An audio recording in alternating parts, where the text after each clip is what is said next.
a fantastic champion, a new champion, and he won the election very soundly, very conclusively, and he wasn't favored. But by the time they got to know him, he ended up winning, and he's going to be there for a long time. So I just want to say it's a great honor to have the Prime Minister of Iraq with us. He's been a great fighter, and he's been a great fan of America. We'll be discussing that a little bit with you, but they have tremendous oil reserves. They have tremendous potential wealth, and they have tremendous wealth, not only potential. But he's done in a short period of time, he's changed that country so much, especially toward their thinking about the United States. And we have partnerships. Chris was just saying we have tremendous oil partnerships all of a sudden being formed over the last short period of time, and I guess, but massive, among the largest. So they have done a fantastic job over the last very short period of time. But they have a great leader, the new Prime Minister. He's a great leader. I think he's going to be there for a long period of time. And it's great to have you at the White House. Thank you very much. Thank you. Thank you. And he's a young man. He's young and he's handsome, which I don't like. I'm not happy about it. شكرا جزيلا. لقد عقدنا اجتماعا جيدا وقد دعوته إلى وجبة الغداء، وهذا لم يكن ضمن البرنامج والجدول الذي اتفقنا عليه، لكن هنالك كيمياء عظيمة بيننا وبينهم. رئيس الوزراء يقوم بعمل رائع. أنا لم يتوقع أحد أنه سيفوز في هذه الانتخابات، لكن المرشح المضاد له كان شخص لم يعجبني ولم تكن لديه أمريكا، لكن كان من المهم جدا لي أن تفوزوا أنتم في هذه الانتخابات، وأنتم تقومون بعمل رائع جدا. والآن لدينا فائز جديد لم تكن حظوظه كبيرة، لكنه مع ذلك نجح في هذه الانتخابات. هو شرف عظيم بالنسبة لي أن أستضيف دولة رئيس الوزراء هنا في البيت الأبيض. هو محارب عظيم، وهو أيضا من المعجبين بأمريكا والولايات المتحدة. العراق طبعا دولة غنية لديها كثير من الاحتياطات النفطية، وهي دولة مليئة بالثروات، وفي وقت قصير تمكنتم من القيام بالكثير وتغيير، على الأقل تغيير شعور العراقيين تجاه أمريكا. وكما قال كريس وزير النفط وأشار إلى ذلك، أن هنالك صفقات تجارية كبيرة في مجال النفط سوف يتم الإعلان عنها هذا الأسبوع. أنتم تقومون بعمل رائع خلال وقت قصير. رئيس الوزراء طبعا هو أيضا قائد عظيم، وأعتقد أنكم ستخدمون في هذا المنصب لمدة طويلة. طبعا أنتم في مقتبل العمر أنتم شاب أيضا ووسيم، وهذا طبعا لا يعجبني، لكن مع ذلك يشرفني أن أستضيفكم هنا. Please, Mr. President. Thank you. أشكر حفاوة الاستقبال إلى فخامة الرئيس دونالد ترامب. Thank you for the warm welcome by His Excellency President Trump. وهذه هي زيارتي الأولى This is my first visit إلى الولايات المتحدة to the الأمريكية. United States of America. فهذه الزيارة لم تكن زيارة عابرة، This visit was not just like any visit, وإنما زيارة إعلان شراكة اقتصادية. rather it's an announcement of economic partnership تحدثت مع فخامة الرئيس. where I talked to His Excellency. 30/9 سوف تخرج القوات By the الأمريكية 30th of September, the U.S. forces will be out of Iraq, وسوف تدخل الشركات الأمريكية while the U.S. company. الاقتصادية وليس العسكرية. Well, the social relations is about like economy, it's not like about like military relations. أنقل تحياتي I would convey my greetings من أقدم حضارة في from العالم the oldest civilization in the world إلى أكبر قلب اقتصادي to في the العالم biggest وتكنولوجي. economic and technology heart in the world. وأكرر شكري إلى فخامة And I الرئيس على reiterate حفاوة الاستقبال. my thanks to His Excellency the President for the warm welcome. Good. Well, thank you very much. Mr. President. Please. I have a question for the Prime Minister. Go ahead. Please. For you, sir. If you allow me, I'm going to answer in Arabic. سمو سعادة رئيس الوزراء، هناك طلب أمريكي لحصر سلاح الميليشيات بيد الدولة وكبح جماح إيران وعدم مهاجمة دول الجوار. هل هذه أهداف يمكن أن تتحقق قبل سبتمبر؟ And Mr. President, if I may. Who are you with? I'm with Al-Arabiya. I cover the Middle East. I'm a White House correspondent, but I'm the foreign Okay. Sir, is the military attack on Iran, is this a strategy to bring them back to the table? Or is it to degrade them so the regime will eventually fall? Well, we don't think we need the military there anymore. You know, it's a very big operation. And what we do have is the oil companies are all going in now, and they're doing partnerships with Iraq, and they're getting along very well. The relationship is a whole big relationship where we don't need the military there. We're there to help them. We're there to protect them if need be, but we don't think that's going to be necessary. And their primary, I consider an opponent. They might have considered a friend, but I consider that an opponent was Iran, was a big burden on Iraq because they were the bully of the Middle East, as you know. And we were just talking about that, but they're not going to have that much destabilized, and really their military power is just a tiny fraction of what it was just 4 months ago. So they're not going to have that problem. I think that it's really, in a sense, it's given them freedom to do what they have to do. And I think that's one of the reasons that our oil companies are going in there at levels that have never been seen before. So. You want to answer? شكرا جزيلا على السؤال. Thank you for your question. ابتداء في منهاج الحكومي According to the program of the government, هو حصر السلاح بيد الدولة. is to restrict the possession of weapons to the state. وهذه نقطة أساسية And this is a basic point. ولدي قرار بها غير قابل للخيار. And this is like a decision, it's not an option. تم استلام We received أسلحة كثيرة من قبل بعض الفصائل weapons by different factions, واللي يسلم سلاحه and whoever surrender his weapon ويتحول إلى جهة سياسية turned into like a political or civilian. من ناحيتنا سيتم التعاون معه. We will cooperate with them. بعد 30/9 After the 30th of September, لا حاجة لوجود أي فصائل there's no any need for the presence of any faction, لكون الفصائل because factions هي حاجة وليس مهنة is a need, it's not a profession. وماكو مبرر لبقائهم بعد There's 30/9. no any justification for their existence after the 30th of September. إن شاء الله نهاية هذا العام أو بداية العام So hopefully القادم by the end of this year or by the beginning of the next year, سوف نعلن أكبر مؤتمر السيادة الوطني. the sovereignty conference is the biggest conference in the region. قرار العراق بيد العراقيين The Iraqi decision is by the hand of the Iraqis only, وقواتنا الأمنية قادرة على حماية and أراضيها. our security forces are capable of protecting their borders. بعد So 30/9 after the 30th of September, لا نسمح لأي جهة تحمل سلاح خارج we نطاق الدولة. never accept for any entity to carry weapons outside the control of a state. Thank you, President Trump. I have two questions. I was wondering if you could explain your changing thinking on the Strait of Hormuz, applying a 20% fee.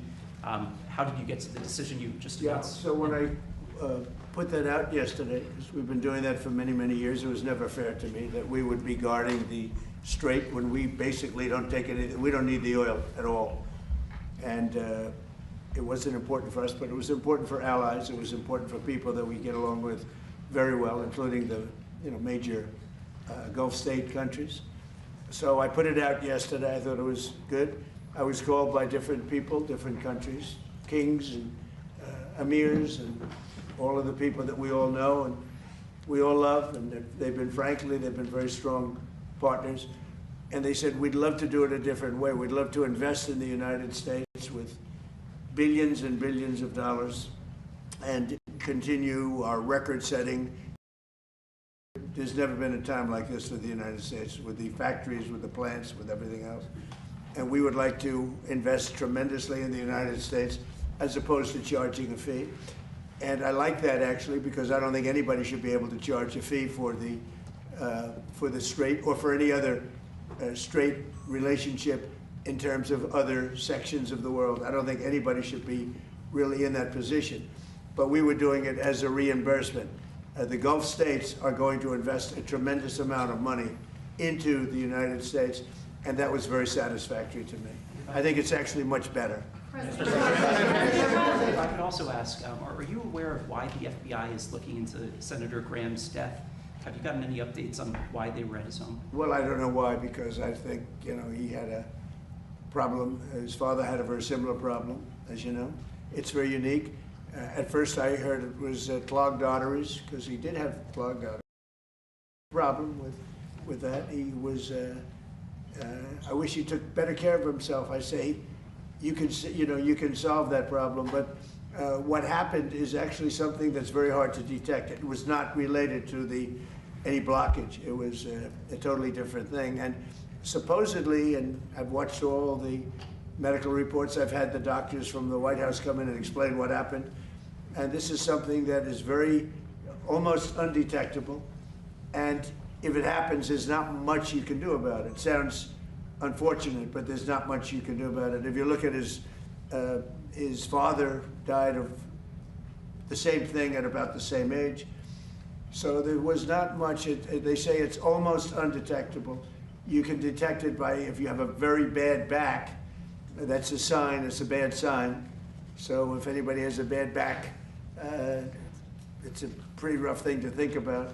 But the fact that's one of the primary signs. And he would tell me he had a bad back, but little did anyone realize it was for that. So, and when that bursts, which it did, it burst, there's not much. So I don't see a lot of evil there. I know there's all sorts of conspiracy theories going along, and I don't think the FBI, I think the FBI is wasting their time if they're doing that. Just on the prior question, the Hormuz Strait whole idea for you, that's dead now. That's completely gone. No, I just told you, you have Saudi Arabia, UAE, Qatar, Bahrain, and Kuwait, primarily, and then others. I spoke to all of them, and they would love to invest more money in the United States at record amounts, and that would be very acceptable. And this way, there's no fee. I don't like the concept of a fee, but at the same time, it's not fair that we're protecting this strait for the entire world, for China and everyone. I don't mind protecting it for China. I don't mind how compensated. And we've been doing this for many years. It's bothered me 25 years ago. It bothered me. During my first term, I was doing things like you have to invest in the United States. But by doing it that way, there's no fee. They're investing and they're getting a return on their money, and it's good. But they're going to be making massive investments into the United States, and I like that much better. President Trump. Can I ask you a bit about the meeting you had today, whether you discussed OPEC? There's been some reporting that Iraq is pushing for changes to OPEC, a larger share, and even that they might consider leaving it. Although Prime Minister gentleman right here, because here he is. Would you like to know about it? Are you considering, Mr. Prime Minister, leaving OPEC, or are you pushing for changes within it? And Mr. President, would you support? Well, I support him. I supported him very early I endorsed him, something I rarely do, but I've had great successes endorsing, which was a big one. Argentina was a big one. We had many. I've endorsed, I think everybody I've endorsed from a foreign standpoint, they just win. Yeah. And, I've been hearing great things. I'm a student of a lot of history, and I do know a lot about the history of Iraq. And I've watched what was happening in Iraq with the elections. And I put a very strong endorsement out because I was very unhappy with the man that was supposed to win the election. And this great gentleman, I think he's going to end up being a great leader. He won. So I'm very happy about that. As far as OPEC, that's his decision, and you might ask him that question. أوبك احنا أحد البلدان المؤسسة لها. We are one of the countries that established OPEC. لكن نريد حقنا وحصة منصفة للعراق. We need like a fair share for Iraq. العراق حارب داعش. Iraq fought ISIS. والإرهاب بأجمعه. And terrorism at all. The support of the United States of America. وهذه الحرب مع داعش. This fight with ISIS. كلفتنا نفقات كبيرة. It cost us like huge amounts of money. ودمرت البنى التحتية العراقية. Destroyed the Iraqi infrastructure. مقدار الضرر اللي أصاب العراق. The damage that really was against Iraq. أكثر من 400 مليار دولار. Is more than $400 billion. لليوم بعض العراقيين مدن مدمرة. Until today, like some Iraqi cities are totally destroyed. ويسكنون في مخيمات. They're like live in camps. والآن لدي خطة أعيدهم إلى دورهم. I have a plan to get them back to their homes. نريد حصة منصفة للعراق. We need a fair share. لا أكثر من ذلك. We need a fair share. Because if you remember, even though I was a civilian and had no thought of running for president, I get a disproportionate amount of publicity, as you probably heard. And I used to say, don't go into Iraq. Don't attack Iraq. Frankly, they attacked the wrong country. And they did a lot of damage. Yes. Thank you. Given how the Iranians have been behaving, do you have any regrets about lifting the naval blockade or giving the sanctions waivers? No, I gave them a chance. I wanted to give them a chance at making a deal. You know, we had a deal 2 days ago. It was done. And then all of a sudden, they couldn't do it. They didn't like something about the deal. They couldn't do it. And they shot first, and that was a big mistake that they shot first, because we have been knocking the hell out of them. They're very difficult people. 47 years we put up with it. The SS Cole, you go back all the way, thousands of people, thousands of Americans were killed, a lot of soldiers were killed. A lot of soldiers are walking around or not walking around. I mean, they've been so badly injured. The arms, the legs, the face, with the Soleimani, with the bomb, a roadside bomb, most people call it the roadside bomb. It's a disaster. And I killed him in my first administration. Had I not, it might be a different story today. He was a mad genius. He was probably a madman, but he was a general, and he had total control over the country. And I actually think the leaders of Iran were afraid of Soleimani. But I killed him. And by the way, with him went a very bad person also. They happened to be meeting each other at the airport. And a very bad person from Iraq happened to be, a leader of Iraq happened to be killed in that same incident. So I don't know if I did you a favor or not. I've never asked you that question. You probably would know better than me. But no, I think that what we've done to Iran is we've taken away all of them, almost all of their military capability. President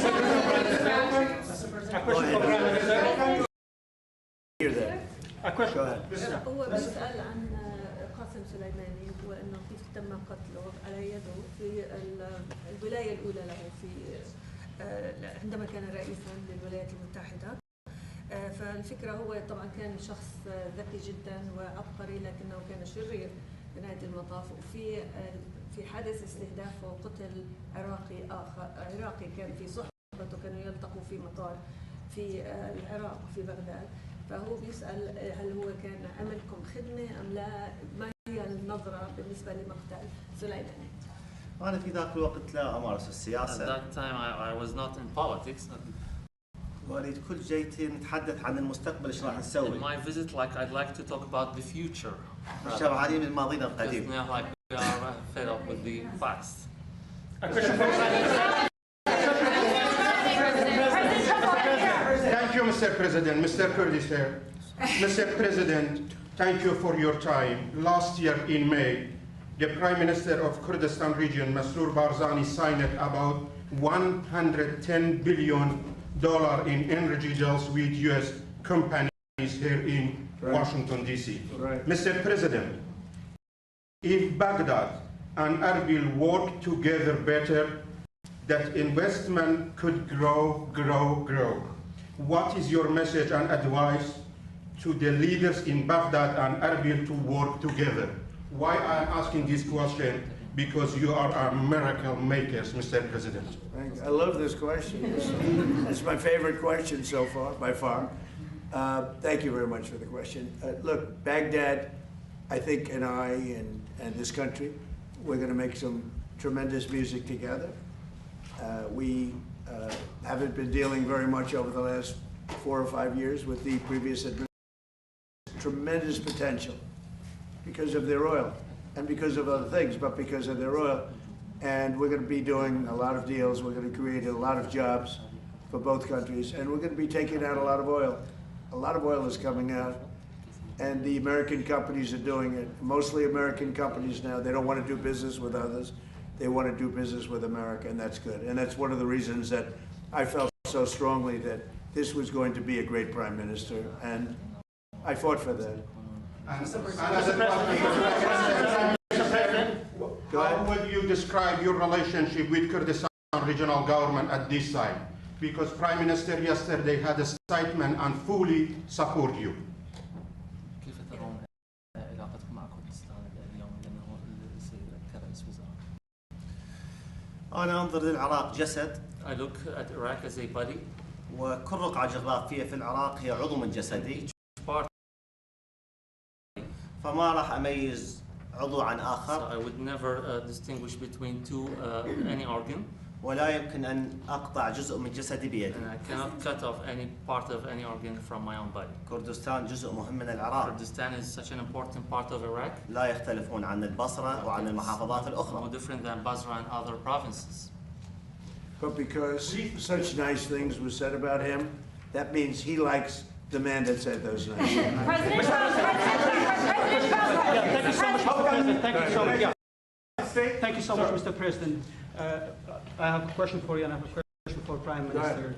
The first question, Mr. Prime Minister, why did you choose the United States as your first trip abroad?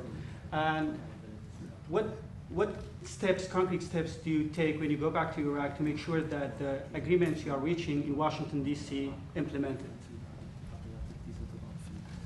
أنا ورثت A heavy burden country. وأنا كماجستير مالية I have a master's degree in finance. حللت الوضع الاقتصادي I للبلد. analyzed the economic situation of the country. هذا الثقل يراد معي شريك استراتيجي يحمله معي. With this burden, I need such a strategic partner to really lift this burden. وأهم شريك استراتيجي في The العالم most important strategic partnership in هو الولايات the المتحدة world is الأمريكية. the United States of America. فلم تكن زيارتي عابرة أو من فراغ. It wasn't just like any visit or I came out of. ولم تكن عاطفية وإنما It's not عقلية. emotional, it's about mind.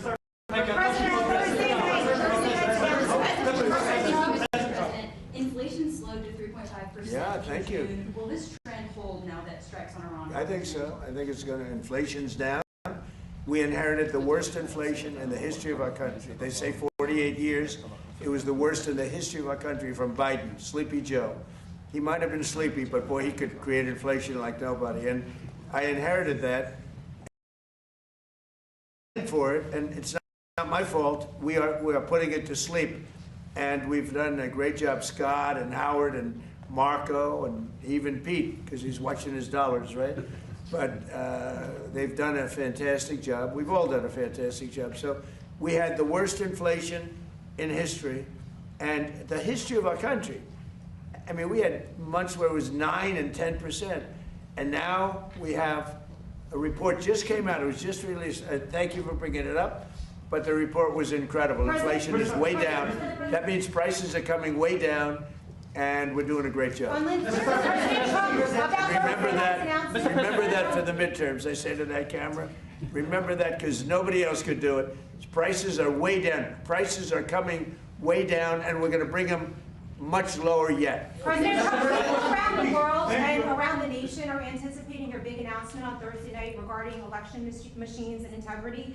Can you give us sort of a sneak peek about what to expect and tell the Well, audience? I'd rather save it. It will concern that subject, and we'll have a couple of other things to Why say should people also. watch, though? But I'd rather save it, but it's really big news. It's really, really big news. And our country has to shape up. But that's what we're going to be talking about Thursday is it doesn't get bigger because without free and fair elections, you don't have a country. We'll be discussing other things too, but it's going to be a very big announcement. Yeah. Mr. President, your administration pushed hard to shape Iraq's leadership and tied U.S. support to disarming Iran-backed factions. With the September 15th deadline weeks away, what happening in Baghdad misses it? And does the U.S. troops withdrawal from Kurdistan region still proceed on schedule? I think everything's on schedule. We have a great, here we are. I mean, we're right now, I even called for a lunch that wasn't scheduled, okay? So in that way, but no, let's have lunch. You know why? Because I like them. At least a lunch. I like them. So I think that's all going to work out very well. Yeah. Sir, do you want this Russia sanctions bill signed within the next week or two, and will you sign it? Well, I know that Lindsay wanted it very badly. I think they may be adding Iran to it. They're going to add Iran, which is a very big thing. If they did that, they may add Hezbollah too. Just put them if you do business with Hezbollah. So we're looking at that, but they're seriously thinking, and this is in honor of Lindsay. This was his thing. He wanted this more than any other thing. You know how he felt. And there's a good chance that it gets done, but they'd like to add Iran, and they'd like to add Hezbollah to it. That's what I'm hearing. So. And if that means secondary sanctions on China, India, Well, we'll have to look. That hasn't been discussed. Mr. President, Mr. President, my question for you, the Prime Minister, al-Zaidi, has launched a campaign to bring weapons held by militia under the control of the state. How does your administration support him to accomplish this vision? And my second question, how do you envision the future relations between Kurdistan region and Iraq? I think everything is going to work out. I think the Middle East, believe it or not, is coming together. We're getting rid of the bully of the Middle East. Iran was the bully of the Middle East. They bullied Iraq. They bullied every country. There was fear all over the Middle East with other countries. I understand that, but there was fear. But there's no fear anymore because their military capability has been knocked to hell, and there's no fear. I think the Middle East is coming together like it's never come together before. You can't have a dominant factor like Iran that would kill 52,000 protesters. You know, they killed, nobody likes talking about that. I don't like talking about it. They killed 52,000 protesters. So the bottom line, all regions, I believe, are coming together. Great leaders right here. It's going to be one of the great leaders in the Middle East. Go ahead, please. Just explain that, please. أعتقد إنه الآن الشرق الأوسط قد تم ترتيب أوضاعه لأنه إيران ضعفت الآن وهي كانت تتنمر على الجميع، فالآن انتهى هذا الدور ولا يمكن أن نسمح لقوة واحدة أو بلد واحد بأن يهيمن على كامل المنطقة. يعني الناس يغفلون عن أن إيران كذلك الحكومة الإيرانية قتلت 52,000 متظاهر في إيران. طبعا نحن لا يمكننا نحن لا نتحدث عن ذلك، وأنا نفسي يعني أنا الرئيس أكره أن أفكر في هذا الأمر، لكنهم كذلك. والآن انتهى هذا الدور ولم يعد لإيران أي دور في التنمر على أي من جيرانهم. I think we could go into this for a long time, and the bottom line is that we have with many countries now. I just came back from NATO. Many of you were there, and you saw how that worked out. It was a phenomenal. It was a love fest, to be honest, and they loved the United States. They even like me, but they love the United States. And we're going to cut costs there by hundreds of billions of dollars, maybe. But the NATO event was incredible. Today's event is incredible. This is a potentially really great country, and many people would say it's a great country. We're helping it. We want to help it. We have a fantastic relationship with the new Prime Minister. He's a strong person. He's a very brilliant guy. He's very much acknowledged, or he couldn't have won that election. That was a highly competitive election, and he went out and won, and it's a big story. I mean, it's a big, big story. And I just want to say that the United States has never done better. We're doing well. You know, more people are working today in the United States than at any time. We have more things being built, factories, plants, AI, automobile plants are being built at record numbers, more than we've ever had ever before. The tariffs have been used very judiciously and properly, and companies are pouring in, and countries are pouring into this country to build factories, because when they build them, they have no tariffs. And we have numbers, $19.2 trillion. As an example, under Biden, it was less than $1 trillion for 4 years. We're at $19.2 trillion for 12 months. Nobody's ever seen anything like it. Our relationship with Iraq is, I would say, it went from being not so good to being outstanding. And we're going to have a long-term relationship with Iraq. We're going to have a long-term relationship with a man that will be a great leader. Mark my words. I knew what I was doing. This man is going to be a great leader beyond Iraq. His influence is going to spread all throughout the Middle East, and we're very happy about it. And we're very happy to have you with us. Thank you very much. Mr. President, now